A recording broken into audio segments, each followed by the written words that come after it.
নারায়ণগঞ্জের রূপগঞ্জে কাঞ্চন পৌরসভা নির্বাচনে শেষ পর্যায়ের প্রচারণায় ব্যস্ত সময় পার করছেন মেয়র প্রার্থী রফিকুল ইসলাম রফিক।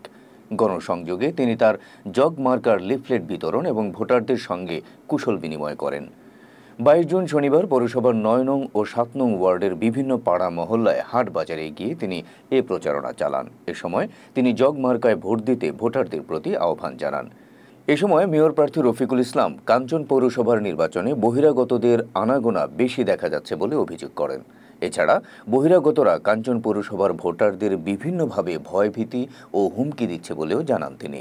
আশঙ্কা আছে যে বহিরাগতরা যারা নাকি কাঞ্চন পৌরসভার ভোটার না, তারা কাঞ্চন পৌরসভায় এসে বিভিন্নভাবে বিভিন্ন মানুষকে, বিভিন্ন কাঞ্চন পৌরসভার ভোটারকে হুমকি দমকি দিয়ে যাচ্ছে। তাদের গণসংযোগে বহিরাগত ছাড়া আমাদের কাঞ্চন পৌরসভার কেউ নেই।